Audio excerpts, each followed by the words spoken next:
Well, they were bound to lose at some point. Wishing it wasn't against a AL East opponent. But the Jays lose 4-3 to the New York Yankees in Game 1 of the 4-game series in the Bronx. And the story of today, not being able to get some clutch hits with runners in scoring position. I think they were 2 for 11 with runners in scoring position today. Not good enough. But you know what? It happens. No one is perfect. Just because they lose one game and they're now 12-6 doesn't mean they're going to lose 5, 6, 7 straight and then there goes the season that we started off with. No, that's not what I'm saying. The Jays lose a game, fine. But like we've talked about all year, it's what you do after a loss that really shows how true a team is. Do they come back tomorrow and go like 3 for 6 when it comes to runners in scoring position and get the win? Who knows, right? It all depends on how this team comes out tomorrow, how we feel.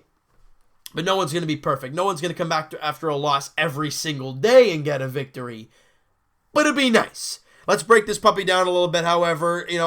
Again, Jays can't get the offense going early, and Aaron Sanchez gets into some trouble in the second inning, and the 8-9 guys in the lineup, Tyler Wade, Ronald Torreyes do the damage.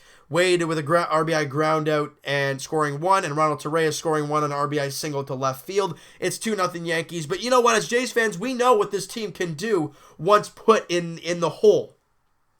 And we saw it again today. Bottom half of the second inning, they get those 2 runs. Top half of the third inning, look, I understand we didn't technically earn those runs, but we'll take them. And clearly, with Luke Maile on third base, clearly Gary Sanchez gets crossed up by CC Sabathia, was expecting off speed, gets a fastball off the tip of his glove to the backstop. Maile comes in to score. It's a 2-1 game. We'll take it. And then Luke Maile singles, this is in the 4th inning, the next inning. Luke Maile with Solarte on third base, and this, how does this inning start for the Jays? Well, Solarte hits a hard hit ball to Torreyes, kind of knocks it down, and then just lollygags. Just throws it over to first, it's okay. Throws it in the dirt, can't get picked. Solarte's on first base, eventually comes around to score on the Luke Maile single. We got a tie ball game.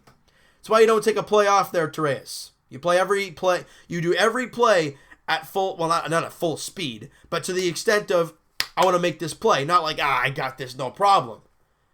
Jays tie it up 2-2. Bottom of the 5th, though, again, the big thing in this inning, the leadoff walk to the number 9 hitter, Ronald Torreyes. Aaron Sanchez, you cannot be giving up walks to the number 9 hitter against a very good hitting team in the New York Yankees. He does that. And later on, Didi Gregorius knocks him in with a single, and the Yankees get the lead back 3-2. But it's okay. We know what this Blue Jays team can do when it comes to coming back in games. The Jays still can't get anything going. However, bottom of the 7th inning, Tyler Clippard on the mound, and he hangs a slider or something on a platter to Aaron Judge. And I'm kind of shocked he threw him. I think it was a changeup, actually, to be honest. Or whatever it was. It hung, and it didn't look good.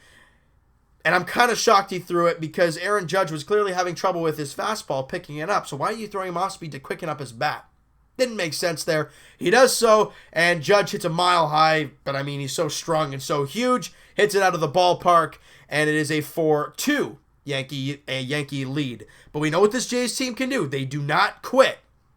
We go to the bottom of the 8th inning, and the Jays, again, they find ways to get runners on base. They find ways to do so. David Robertson comes in to pitch and gives up a single to Teoscar Hernandez immediately. And we're like, okay, let's get something going here. Justin Smoke walks. Okay, we got 2 on, nobody out. Solarte walks on 4. The bases are loaded, nobody out. The tying run is on second base with nobody out. Kevin Pillar strikes out.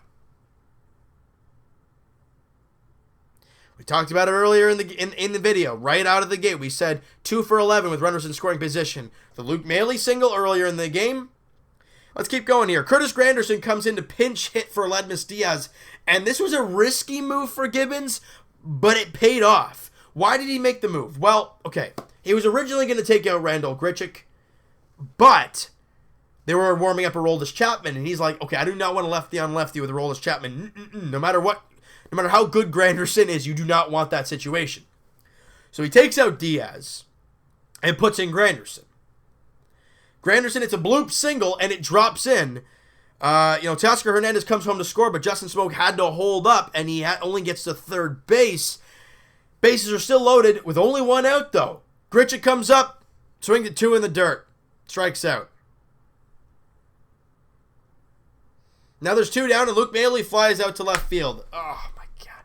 That's the inning, because you know what the 9th inning is going to bring. Aroldis Chapman, he does that 1, 2, 3. Ball game, Yankees win. So, the story of the game today is not being able to come up clutch. That's it. I mean, yeah, you could say, well, if Clipper didn't give up the home run, you would have been in a better situation. Well, if Clipper didn't give up the home run, he might not even have been in the game. He probably would have, but maybe pitch selection would have been different. I don't know. Look, he gave up the home run. The Jays didn't make the big enough comeback they needed to, and they lost. Whatever. It's one game. Let's not get too overwhelmed by it. The Jays get back in action, though, tomorrow night. 7:05 first pitch. None of this 6:35 garbage. 7:05 first pitch. Marco Estrada versus Sonny Gray at Yankee Stadium. Obviously, game 2 of the 4-game series. Jays look to get the win under their belt, get back into the win column after a loss, which is huge. And Marco Estrada looking to bounce back after his last start. And Sonny Gray, guys, as much as he's been, he did great in the first game of the year against the Blue Jays. In his last 2 starts against Baltimore and Boston, he had been lit up. Baltimore in 6 innings gave up 3 runs on 4 hits, walked a couple batters, and that was that. Against Boston, he only went 3 innings, giving up 7 hits and 6 runs. He got lit up in Boston, so he's looking for a rebound start. Marco Estrada's looking for a rebound start, and the Jays look to rebound in the win column. All right, so you know what, guys? That is going to do it for this one. You guys enjoyed this video, and you guys have enjoyed Blue Jays baseball over the start of the season so far. Hit that like button. I do appreciate that. Hit the subscribe button if you guys have not already. Comment down below. What did you guys think of this game? Where did the Jays go wrong? Any small moves that you think they made and you don't agree with? I want to hear what you guys have to say.